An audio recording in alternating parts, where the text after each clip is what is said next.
Hey everyone, I'm Wa. And I'm Chris, and welcome to Docu Sweeties. We're two longtime friends who discuss the riveting and sometimes trashy, unexpected, boring world of reality TV and docuseries. Yes, but through our own lens, honey, which right now is bored. But anyway, at the end of the day, hopefully mildly sweet. Hi. Hello. So we are talking Life After Lockup, Season 4, Episode 48, Love Isn't Enough. Um, this episode I think was really good when it comes to Puppy and Amber. I think we got a lot of stuff from that. We've got some ugly things between Sean and Anthony because both of them on the screen was just like, bleh. But let's jump right in. Let's talk about Justine and Mike because they were short. Oh, yeah, they were also, ridiculous. So there they are in all their glory. Basically they've been in Vegas and, his dumb friend. By the way, this is only exciting because we talk about Mocha in this situation. So obviously we know Mocha, like Mocha is the person that Justine hated off the bat for no reason when he came to the party and now hates her because like she's married and has a baby on the way. By the way, Mocha on a live stream, this is fucking true. Like was getting like either like broken into or something, like his house was being broken His into. So body, his body was being broken into. Everyone. Sorry, go ahead. oh no, so he shot and killed someone on live stream Yeah, I like this know. weekend. I know. uh so anyway, so that's just ridiculous. I mean, in the sense of like that it's a tragic thing that happened truly this weekend. So that's Mocha. Okay, so anyway, but they're here, we are hot off that conversation. And I mean, this is a dumb conversation where Michael has to be like, yeah, he wants me to like live that life. And she's like, what do you mean live that life? He's like, pretend I'm like not married, like take off the ring. And she's like, well, do you want to live that life? He's like, well, I've always done that before. She's like, yeah, that's why you're not with those people anymore. I'm just seen, whatever. And so okay, so it's like whatever, God bless, fine. But then I'm just gonna like take it to the part where I hate them. Okay, so anyway, so then they're in Vegas. Okay, we know where they're staying in Vegas. We also know that like she picked him up in like a car that looks like it's worth like $500,000 or whatever, God bless. But then now they're in Vegas and they're staying somewhere, baby, where they're paying 4 cents for a room. 4 cents for a room. But okay, so now we're gonna go real estate shopping. Okay, real estate shopping because he's like, oh baby, it's all about you or whatever, God bless. So you go real estate shopping. This guy comes in. He's like, "Hi, my name is the Shark." These realtors are a pair that definitely like whose faces adorn many benches Mm-hmm. all along wherever they are. They're like a real Mm-hmm. estate team, honey. The Shark and this hot one. I don't know. He's Yeah. this and she's like the good cop. So anyway, they're touring this house. Justine's like, I love it so much. He's like, real talk, Mike. Mike's right to the chase. Like, how much is it? And this guy's like, $1.7 million. And Justine's like, I want it. I don't care how money comes or goes. No, it's not about the money. It's about the feeling. I don't know. But you know what? Here's the thing. He is the he's the type of guy who has a job that like any second our situation could change, just like at any second I could have a baby, so I'm gonna spend suddenly have so much money in a mortgage. Just the dumbest thing ever. It's like, babe, it's obviously out of your bracket, babe. Like, you wouldn't be staying at this Holiday Inn in Henderson if you weren't. Come on. Wow, Yeah, want to say I anything mean, about it this? was the fact that they had cleared the streets so that they can walk down what looked like the strip. Maybe it wasn't, but it was like, where were all the crowds of people while she has this giant ass umbrella and he has nothing? He basically is like, I'm going to do what I want to do based on what I think is right. And then they go look at these homes and it's like, he has enough to buy a $600,000 home, which is nice. Like in certain areas, you could buy a lot. And they go look at this expensive home and she's like, babe, we could do it, I don't care about the money. And we're like, girl, you should care about the money. And we're actually very happy that you actually got your face done for this trip. So I could forgive her for that because I know she didn't do that beat. That beat was too good for her to have done it herself. Oh yeah, no, she like Instagram people in Vegas. She got her face done. Yes, Yeah. in some places, 600,000 can buy you a lot, Yeah. and in some places, 600,000 can maybe buy you a lot of land, literally Mm-hmm. a plot. Okay, I don't know, that didn't work, but whatever. God bless. Okay, so moving on. Do you want to let's do Um, Chance and Taylor, like someone yeah, born? because Yeah. like this was like fake, but also annoying fake. Yes. Yes. Yes. Yes. Yes. So we have Chance and Taylor, and Bobby comes to this dirty ass house. I said this on my channel, but I'm gonna say it on the podcast so you guys can hear it. I feel like I can smell the inside of their home, and it smells like Ew. syrup and cigarettes.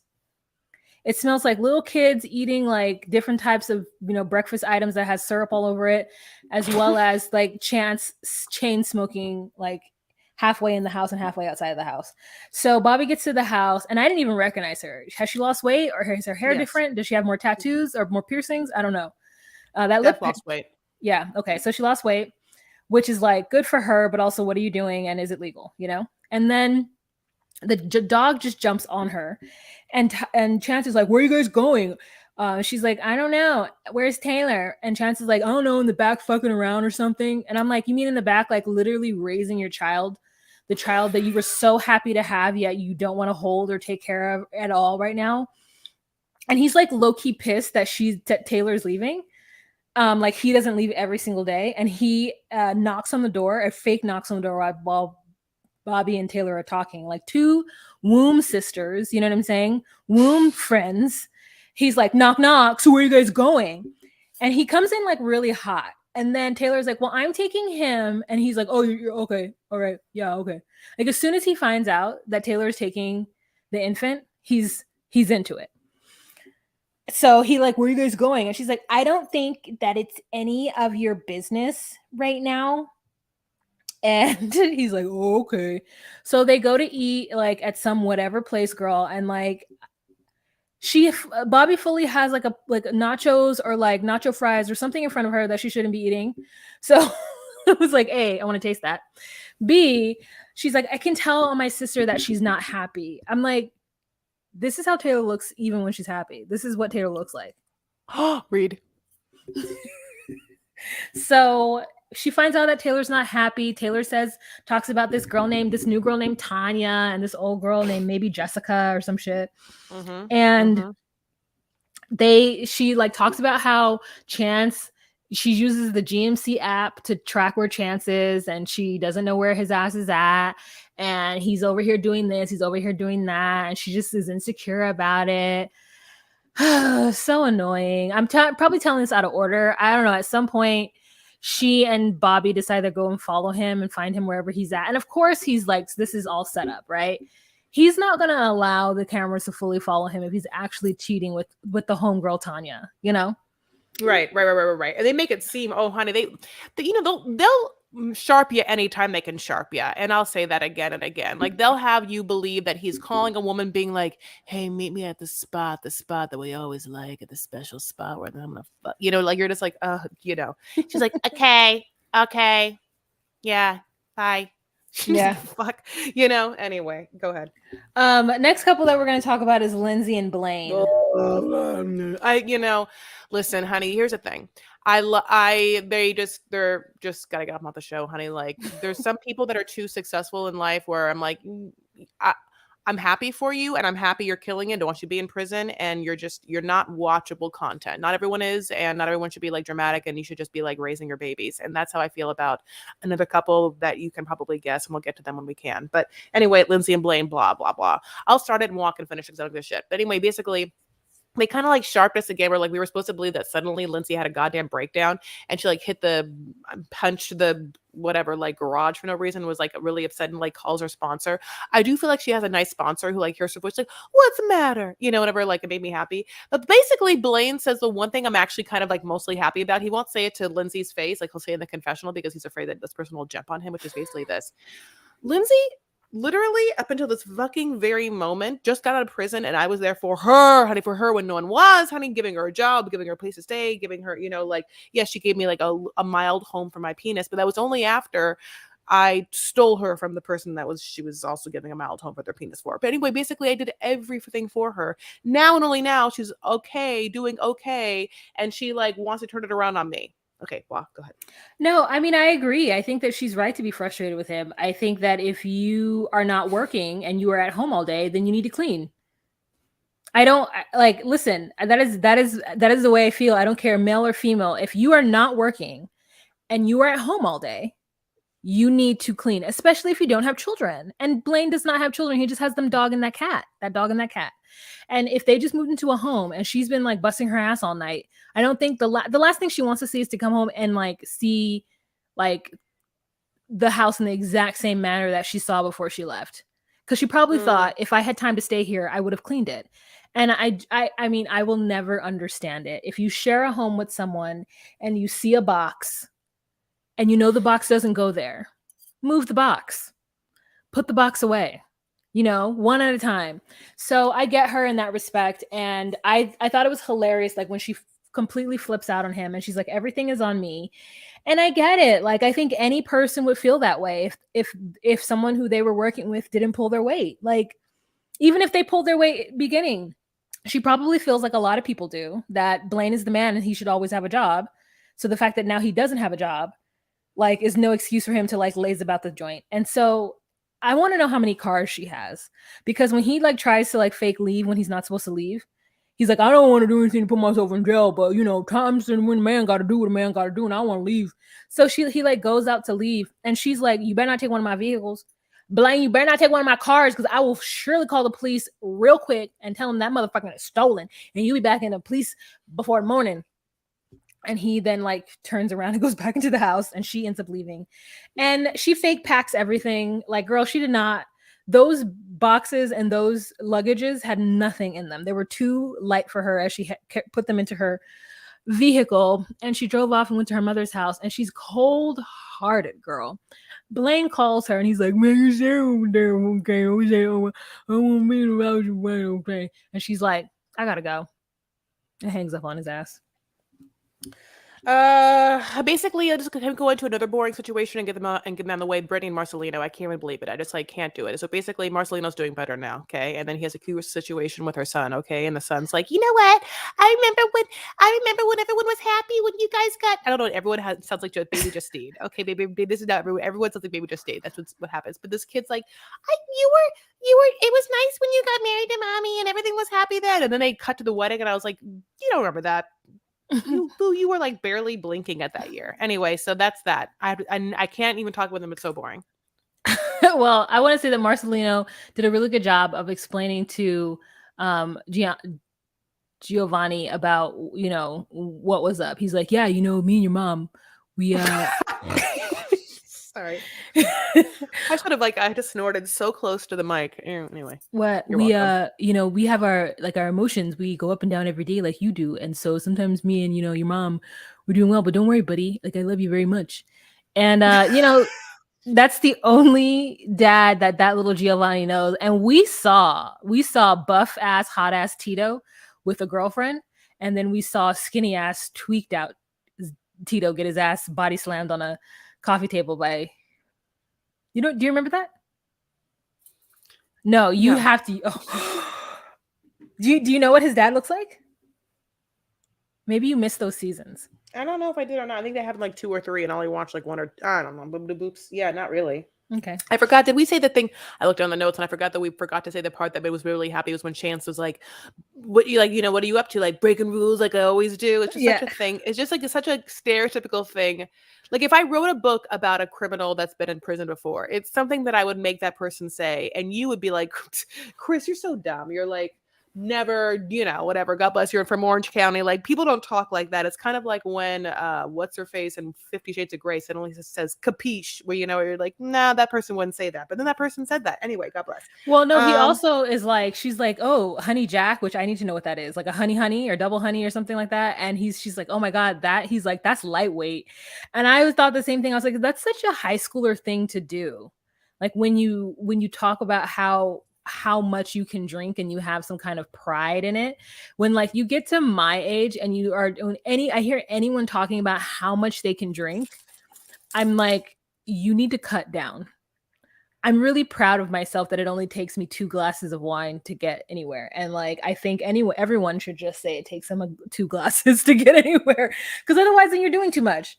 Your tolerance. I'll tell you what it is. I think it's just straight up whiskey. It's honey whiskey. Honey Jack is just. I thought for some reason it was going to be a mixed drink with Jack Daniel. It's basically just Jack. It's just a double honey. It's just a double of Jack Daniel's honey. Yeah. Oh, okay. He's like, I didn't want to interrupt. Yeah. No, that's fine. He's like, yeah, that's lightweight. Yeah. He's saying a double, just straight liqueur is lightweight. What the fuck, I know. Break rules all the time. He said that's his name. Chance breaking rules. Chase breaking rules. Oh, Chance. Sorry, I forgot. Taking a chance. Maybe not. Okay, anyway, that's all. Okay, shall we move on, my love, to more important people? Okay, so we saved the best for last, including Sean and Sarah and Derek and Monique. Sean and Sarah, let's just talk about, and then we can save Aaron. Okay, so they are upset because we're coming off the fact that Sean has found out that Sarah has been like trying to like introduce Abby to like her her ex-lover named Anthony, who like, is in and out of prison. But this is the part that I didn't realize, which they gave us as illumination, which is that Sean was hoping or thought, or his plan was that he was going to adopt Abby, have Abby have the same name as him and the baby they just had, that baby, brand new baby. And that wasn't, unless I missed that wasn't like a part of the equation from ever before, where I not that it gives some illumination, but it does whatever make me make his like reaction a little more palatable. But basically he goes to meet Anthony after a conversation about how that should happen. And he kind of like, he has his protective vibe about like what Anthony has or hasn't done for Anthony's child, and Anthony definitely hasn't been there at all for the child, nor has ever really had a chance before. And that Sean definitely has had so many chances with his kids. So many. It's to call a spade it's calling a spade as Sean. Yeah, it's like the idea that he would even judge Anthony, and Anthony had a legitimate addiction, where Sean has had no addiction. I mean, he's just been addicted to his own fucking ego and being an asshole to the woman who had 6 of his children, the woman who he busted in more than 6 times, but ended up yielding 6 children. And who knows how many miscarriages that Kelly has had. Like, Kelly has been with this man for 10 years. There was some shit that went down. So like, it is just really crazy to me that he would treat her like that. But anyway, so now he's getting exactly what he deserves. He's over here boohooing.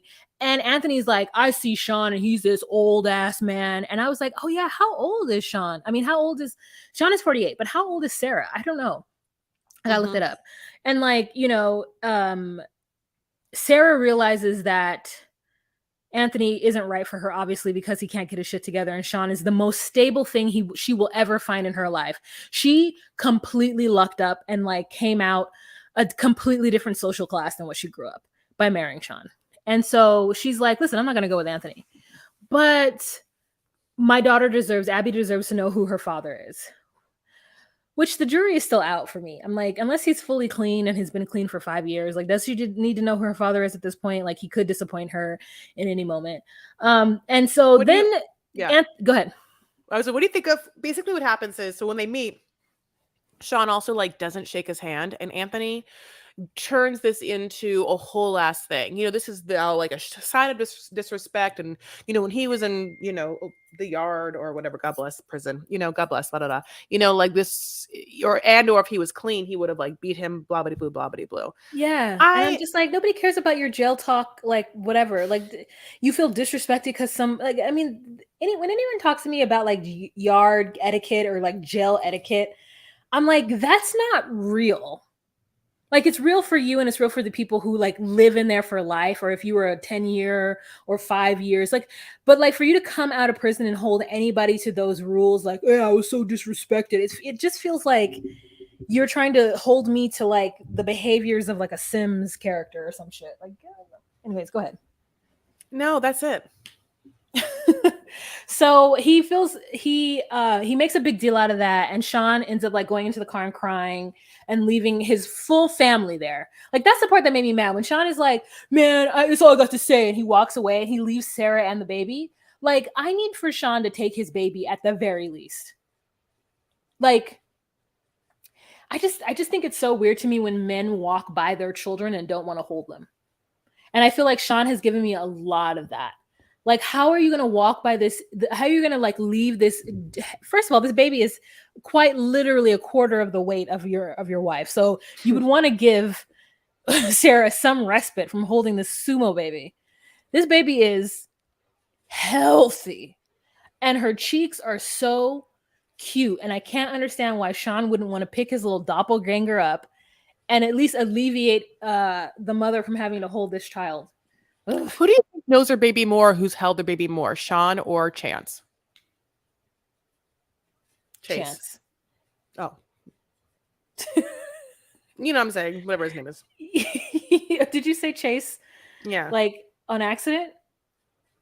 or on No, I'm purpose? confused. Okay, No, because it's I'm like, understand. it's because you're watching Paw Patrol, and so you're like chasing, your chases on the case. Okay, we move on to Derek and Monique. Yeah. Okay, here we are, Derek and Monique, honey, just like, as if nothing has ever happened, everything bad. Yes, she has a little, distaste in her mouth for the various things he's done, but not enough to not enjoy some pancakes, honey. I mean, it's so funny because we've actually just seen Marshall make pancakes, and now it's just like so many people make pancakes. And like, there's just, I can't deal with the roses everywhere now, roses anyway. So Really? You basically, don't like the roses everywhere? Oh, you all mean the like time. what he's like, where he's like, look what I did for you. I put roses all over the place so you can clean it up. And did you see him like get her out of the room by like sitting on the stairs and having some roses that he took out of the trash can in his hand, and have her walk down the stairs near open flame?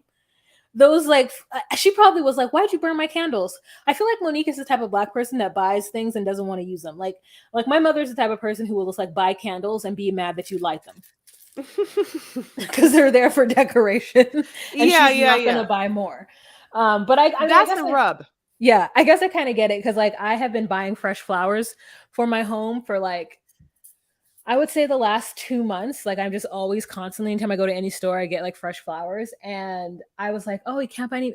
I put myself on a fresh flowers budget, and I've reached my limit. So no more fresh flowers for the month. No, honey, get them plastics. Okay, so they go to, I'll tell you what's happening. They're like so upset because, Monique is just like keeps getting cheated on. So they decide to, I don't know, like have some time by themselves. They go to like a club, okay? And the sisters are like pissed or whatever. And it's like cutting to the chase, whatever. Like, go to the sisters are pissed. And like Monique's like so excited to go to this club. They go to this club, baby, and no one's there. Like, not a one person. Well, actually, there is one person there besides, obviously Derek. And they get like full bottle service, which is like, I think it's so funny. I'm like, if you're at a club and there's nothing there, I don't understand why you need bottle service. Just like get drinks, like you're not saving your place. You can't even dance. Anyway, so some hoe, and this is, I feel like it's so set up, is all over Derek, like wants to lick him like a lollipop, honey. It's just like, is that your woman? I don't care. Like he goes, like, she just like won't leave it alone. And Monique is like upset at one point. Like Monique is like trying to take pictures with Derek, and this girl comes over and tries to take pictures. And instead of like taking pictures with Monique, and just takes pictures of Derek, and then like zooms in on Derek, and like the producers are making sure the camera gets this. Okay, well I can't. Okay. It is also, we've been sharped. This is a sharp moment. Like these two are dressed up and they're in an empty ass club, and he's like, Monique, this is how you like it, man. Monique, we over here and ain't nobody here, Monique. You, oh man. And she's like, that's the way I like it. Don't worry. And the moment this man gets up, he says, I'm going to the bathroom, and she's like, okay. Monique is just one of these weirdos who like is obsessed with social media, and I bet you that it's Facebook the most. And and it's just like, unfortunately, listen, I don't mean to shade anybody out there who's obsessed with Facebook, but I'm like, if you're not at least on like Instagram, like, listen, I'm not saying everybody needs to be I'm on old. TikTok. I'm old. I'm Yeah, old because Instagram is where I stop. But yeah, even I know and it's I'm just not not saying you TikTok. need to be on TikTok, even though it's a most wonderful place. But what I'm saying is if you are running to Facebook, you are a person that loves drama, or you're a person that has just like you're only about like the people in your hometown, because Facebook is this like, Facebook is a treacherous place. I had to leave that place as soon as I got on, like, my timeline would be inundated with A, ads, and B, it would be inundated with people's political beliefs and like other stuff that was just like not funny. And I just was like, oh, I can't be here anymore. You know what I'm saying? Yes, I do know what you're saying. So basically, two more things that happened with them. We move on. So basically, he at one point lets us know that Monique at one point promised them a threesome. Okay, and like that never happened, but that would save the relationship. And then we get sharped again, where then like her sisters come over, and her sisters are like, "Where's your sisters?" Like, my sisters aren't here or whatever. And then there's a knock on the door, and we're supposed to believe that at any point her sisters are there. Okay, well, Yeah. we have one more. Oh, go ahead. I think we're done, right? No, Puppy and Amber. I forgot about them, but I basically will just tell this. Puppy and Amber should get back together. TC's out, and Amber invited Puppy over to like spend the night, and then Puppy felt uncomfortable the entire time, and then Amber and finally admitted being an alcoholic in front of everyone. And I think that their house smells like cigarettes too. If we're gonna talk about people's houses that smell cigarettes, and Puppy was just like Cigarettes the and whole Christmas tree, cigarettes and pine cones. Oh yeah, that was weird. I hated that. Like, like till the streets were fucking great. Like, oh, shut up, TC. Okay, What did he say? like you're no Wait, say that Christ. again. Wait, what did he say? Was it something weird? He was like, when you get in my house, tell me my tree looks fucking great. And Puppy's like, Yeah, so Amber's like really excited to have Puppy come over to the house. You know, she's feeling it. And Puppy's like, I don't know, Amber, do I go inside? Like, I'm gonna leave my items out here, Amber. Okay, I don't want him to be mad at me, Amber. And so she's like, it's okay, girl, come on. So they get into the house and she's like, oh my God, you got a real Christmas tree. And I think TC overhears this and Amber like is like, yeah, TC's really into that shit. And they go into the garage and she's like, hello. And TC, I don't know why he's such a hard ass. Like, what does he think that puppy's gonna do? Literally take out a line of coke and just like fucking snort it? Like, I don't understand what he thinks Puppy is. Like, the fact that he thinks so poorly of her when she's just such a meek puppy, it just makes him look like an asshole. You know, I think that he just raised boys and only knows boys. And, you know, like Amber has a mask energy. And so he feels comfortable around that, even though she completely breaks down. My God, God bless. So, anyway, yeah, she's been going through it. You know, the abortion was really, really hectic. I feel really, really bad for her. So, yeah, she like leaves. Puppy's like, should I Uber? But she goes out inside and helps her friend. It was a really sweet, I think, moment. But I can, in that moment, tell that Puppy doesn't know how to show Amber support. The hug that Puppy gave Amber was not a supportive hug. It felt like Puppy was leaning on Amber when Amber should have been leaning on Puppy. And I think Puppy is more excited about the fact that TC is fucked up and that Amber is crying because she wants all of Amber's attention. She wants that mothering and nurturing person that took care of her in prison. And she hasn't gotten that person out on the outside. And that's why she's frustrated. Because she's like, listen, I'm the femme in our relationship. Like, you needed to be taking care of me.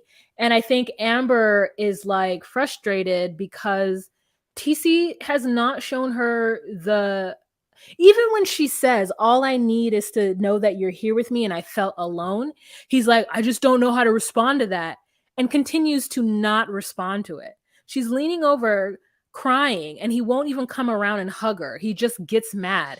And when Puppy says, I'm sorry, I didn't mean to do this, I didn't mean to make you guys fight, TC's like, well, yeah, this is her all the time. It's not your fault. And I'm like, Amber, please get out of this. Go live with Queen and Puppy.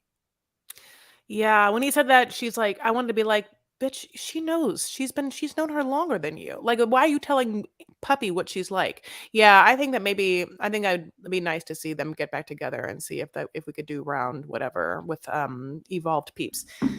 You guys, that brings us to the end of the episode. Let me tell you, thank you so much for your time, your energy. We have more to come. We're going to finish up Love is Blind. We're going to go into 90 Day Fiancé Toe. We have, Love in Paradise. Is that what it's called? No, it's called Love in Paradise coming up. I forgot that it was called like Caribbean Story first season, my love. So so many names after colons, so many names. Thank you so much for listening. Thank you so much for using your eyeballs. If you did that too, listen, you can use your fingers and follow us on social media. We are at DocuSweeties on Instagram, which is where I am, and obviously where Monique is not. You can also, we don't even have a Facebook page for DocuSweeties. That's how not on Facebook DocuSweeties is. Monique can never find us. We have TikTok, which is at DocuSweeties, and Twitter at DocuSweeties1. And if you want to give us money, how? You could do so on patreon.com/DocuSweeties. It's $10 a month. I mean, you guys got it, especially if you're getting your Starbucks twice a day. I mean, a month or a day, whatever. You're spending that much money. Give us one day of no Starbucks.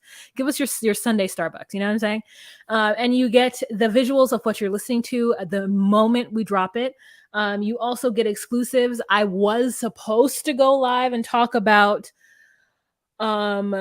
the first season of 90 Day Fiancé because I fully watched it, but I also didn't take notes. And so the further and further away I get from watching it, I realize I have to go back and take some notes, but it's happening. I watched it. I did it. I just need to go live. It's been a busy weekend, guys. And so we appreciate your support and your love in this. And we have a super special collab coming up for Love in Paradise. I think we're going to have a couple little collabs. So be on the lookout for us with your faves. And really, we ask that you support the people who come on our channel and go give their support people who come on our podcast and go give their podcast a listen.